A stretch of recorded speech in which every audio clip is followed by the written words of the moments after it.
30 नवंबर 2024 शनिवार को मार्गशीर्ष महीने की अमावस्या तिथि है। यह तिथि मार्गशीर्ष महीने की एक खास तिथि मानी जाती है और जब यह शनिवार को आती है तो इसका महत्व और भी बढ़ जाता है। पूज्य गुरु जी ने कहा है कि यदि मार्गशीर्ष महीने की अमावस्या शनिवार को हो तो हमें 31 चावल के दाने का उपाय जरूर करना चाहिए। ऐसा संयोग बहुत कम बनता है। गुरु जी ने अपनी शिव पुराण कथा में इसे बेहद प्रभावी उपाय बताया है और यह साल में एक बार ही आता है। दोस्तों, शनिवार अमावस्या पर 31 चावल के दाने का उपाय सबसे खास माना गया है। अगर आपने इस उपाय को साल भर नहीं किया है तो यह अंतिम मौका है। 30 नवंबर को यह उपाय जरूर करें। भले ही आप पूरे महीने में इसे न कर पाए हों, लेकिन इस दिन इस उपाय को करने का अवसर न छोड़ें। गुरुजी ने कहा है कि इस दिन किए गए इस उपाय का फल बेहद अद्भुत होता है, जिसकी कल्पना भी नहीं की जा सकती। इसलिए इस दिन का लाभ उठाना बहुत जरूरी है। यह उपाय आपके जीवन के कई मुद्दों को हल करने में मदद करेगा।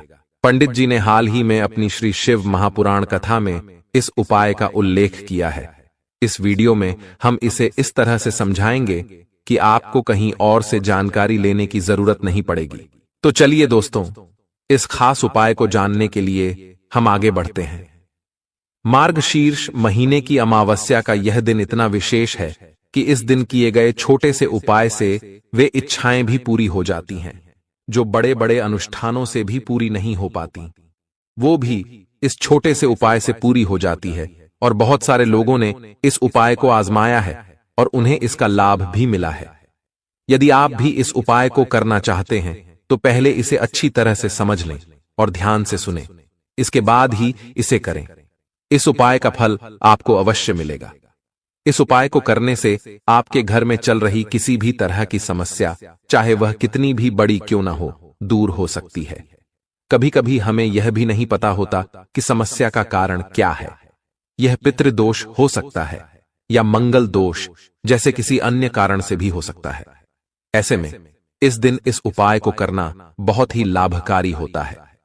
यह उपाय खास दिनों पर किया जाता है और यदि इसे किसी विशेष दिन पर किया जाए तो उस दिन का शुभ प्रभाव तो मिलता ही है, साथ ही इससे अधिक बड़ा और शीघ्र लाभ भी प्राप्त होता है। क्योंकि यह उपाय विशेष अवसर पर किया जाता है, इसलिए इसका महत्व और अधिक बढ़ जाता है। तो चलिए अब इस उपाय के बारे में बात करते हैं, लेकिन इससे पहले यह जानना जरूरी है कि यह उपाय किस समय करना है, किसे करना है और कैसे करना है। आगे हम इस वीडियो में आपको इन सभी सवालों के उत्तर विस्तार। अब बात करते हैं कि इस 31 चावल के दाने वाले उपाय को अमावस्या के दिन कैसे, किसे और कहां करना है। यह वीडियो देखकर आप इन सभी सवालों के जवाब आसानी से जान पाएंगे। इस दिन एक चावल का दाना भी विशेष महत्व रखता है। जब बात 31 चावल के दानों की हो तो यह सोने पर सुहागा जैसी स्थिति बन जाती है। यह उपाय शनिवार अमावस्या के दिन बेहद महत्वपूर्ण माना गया है। तो अब यह जान लेते हैं कि यह उपाय किसे करना चाहिए। घर की बड़ी माताएं या बहनें, इनमें से कोई भी इस उपाय को कर सकती हैं। इसके अलावा आप चाहें तो घर के सभी सदस्यों से भी यह उपाय करवा सकते हैं। यह उपाय सभी के लिए फलदायी हो सकता है। अगर किसी व्यक्ति की अपनी कोई मनोकामना है, कोई दुख या परेशानी है और वह इस उपाय को अपने लिए करना चाहता है तो वह इसे खुद भी कर सकता है। वहीं यदि कोई व्यक्ति अपने पूरे परिवार की सुख शांति के लिए यह उपाय करना चाहता है तो वह भी इसे कर सकता है। इस उपाय को हर सदस्य अलग अलग भी कर सकता है और घर के सभी सदस्यों के लिए घर की बड़ी माताओं या बहनों में से कोई एक भी इसे कर सकती है।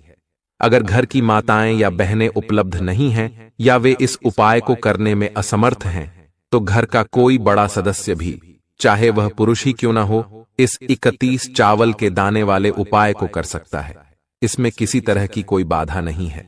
अब बात करते हैं कि इस उपाय को करना कहां पर है। इसे शिव जी के मंदिर में जाकर करना होता है। कई लोग पूछते हैं कि क्या इस उपाय को घर पर किया जा सकता है, तो इसका उत्तर है कि यह उपाय घर पर नहीं किया जा सकता। इसे करने के लिए आपको शिव जी के मंदिर में जाना ही होगा। इसके बाद अगला सवाल आता है कि यह उपाय किस समय करना चाहिए, सुबह के समय या शाम के प्रदोष काल में। तो आप इसे सुबह के समय भी कर सकते हैं और शाम के प्रदोष काल में भी। हालांकि सुबह के समय इसे करना अधिक शुभ माना जाता है, लेकिन अगर आप इसे शाम को प्रदोष काल में करते हैं तो भी यह लाभकारी रहेगा। अब यह जानना जरूरी है कि सुबह इस उपाय को किस समय करना चाहिए। आप इसे जितनी जल्दी हो सके उतनी जल्दी करना शुरू करें। अगर किसी कारण से देरी हो जाए तो सुबह 10 या 11 बजे तक कर लें, लेकिन ध्यान रखें कि 12 बजे से ज्यादा देर ना हो। शाम के समय प्रदोष काल की बात करें तो यह शाम 6 बजे से शुरू होता है। इस समय के बीच आप इस उपाय को कर सकते हैं। समय का सही ध्यान रखें, क्योंकि यह उपाय तभी प्रभावी होगा जब इसे सही समय पर और श्रद्धा से किया जाए। मतलब शाम के 6 बजे से लेकर 7 बजे के बीच का जो समय होता है वह प्रदोष काल का समय माना जाता है। लेकिन मौजूदा मौसम में शाम थोड़ी देरी से होती है, इसलिए आप इस उपाय को 7 बजे से 8 बजे के बीच भी कर सकते हैं। यानी शाम के 6 बजे से रात 8 बजे तक कभी भी इस उपाय को किया जा सकता है। इसमें कोई समस्या नहीं है। अब दोस्तों, इस उपाय को लेकर एक और महत्वपूर्ण बात यह है कि इन 31 चावल के दानों को लेना कहां से है और क्या इस उपाय को करने के लिए अन्य सामग्री भी साथ में ले जानी होती है। सबसे पहले यह बात याद रखें कि सिर्फ उपाय की सामग्री लेकर शिव जी के मंदिर मत जाएं। ऐसा न लगे कि आप भगवान के पास केवल अपने फायदे के लिए जा रहे हैं।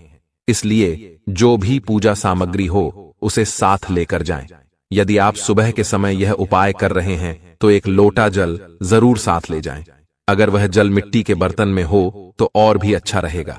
मिट्टी का जल कैसे तैयार किया जाता है, इस पर हमने पहले ही कई वीडियो बनाए हैं। अगर मिट्टी का जल उपलब्ध न हो तो घर का साफ जल भी इस्तेमाल किया जा सकता है। इस दिन मिट्टी के जल का विशेष महत्व होता है और इसे शिव जी पर चढ़ाने से आपको बहुत बड़ा फल मिलता है। इसलिए कम से कम 1 लोटा जल जरूर लेकर जाएं। 31 चावल के दाने आपके उपाय के लिए अलग रहेंगे और पूजा सामग्री अलग। पूजा सामग्री में आप जो चाहें वह ले जा सकते हैं, जैसे बेलपत्र। इसमें कोई समस्या नहीं है। अब अगर आप शाम के समय यह उपाय कर रहे हैं तो ध्यान रखें कि शाम के समय शिव जी पर जल नहीं चढ़ाया जाता। इसके बजाय एक दीपक तैयार करें।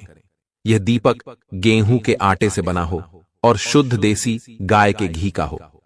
इस बात का ध्यान रखें कि इस दीपक को घर से जलाकर न ले जाएं। इसे शिव जी के मंदिर में जाकर ही जलाएं। इन छोटी छोटी बातों का ध्यान रखना बहुत जरूरी है, क्योंकि यह उपाय तभी प्रभावी होता है जब इसे सही तरीके और श्रद्धा से किया जाए। अब दोस्तों, यहां पर हमें यह समझना है कि इन 31 चावल के दानों को कहां से और कैसे लेना है।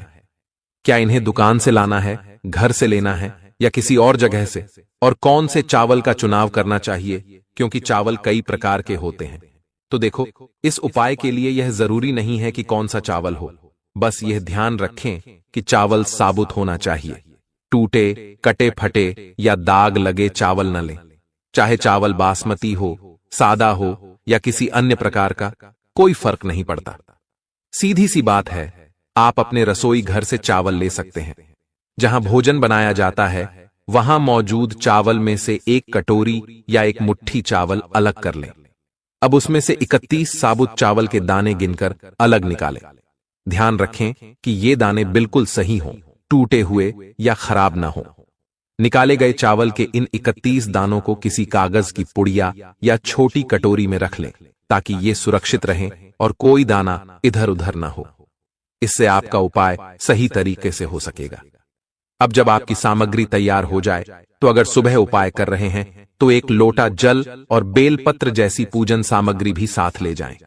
और यदि शाम के समय उपाय कर रहे हैं तो 1 दीपक तैयार करें।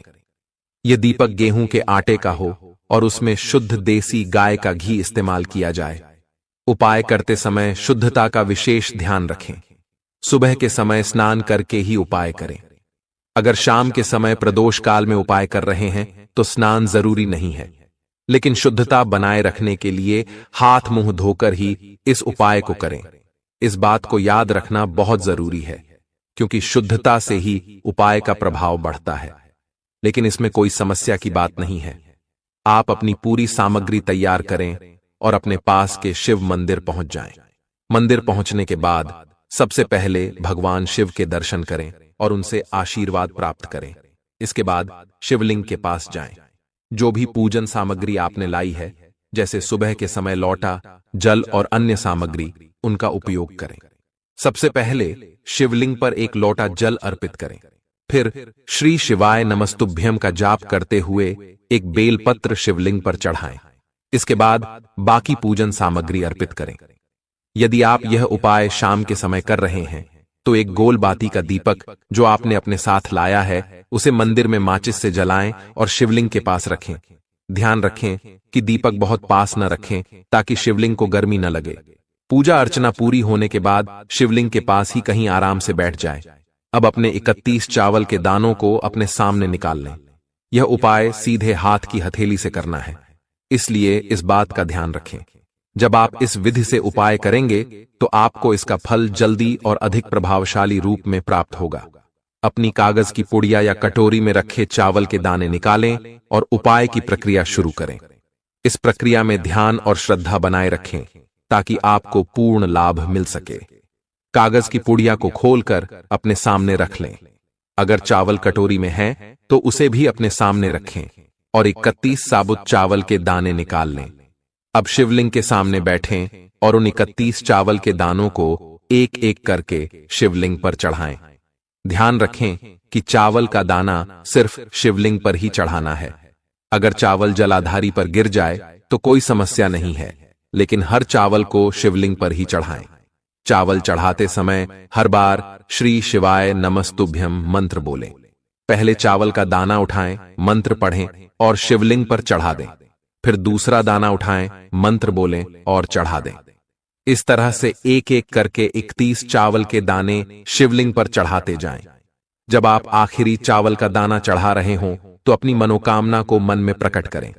आखिरी दाने को भी श्री शिवाय नमस्तुभ्यम मंत्र बोलते हुए शिवलिंग पर चढ़ाएं और भगवान शिव से अपनी मनोकामना की प्रार्थना करें। जब उपाय पूरा हो जाए तो शिव जी के मंत्रों का 2 मिनट तक जाप करें। जाप के बाद भगवान से फिर से प्रार्थना करें और आशीर्वाद लें। फिर शिवलिंग को नमन करके वहां से उठें और घर वापस लौट आएं। यह उपाय समाप्त होता है। जो भी व्यक्ति इस उपाय को श्रद्धा और सही तरीके से करता है उसकी मनोकामना जल्द पूरी होती है। साथ ही उसके दुख और परेशानियां भी शीघ्र समाप्त हो जाती हैं। दोस्तों, अगर आपको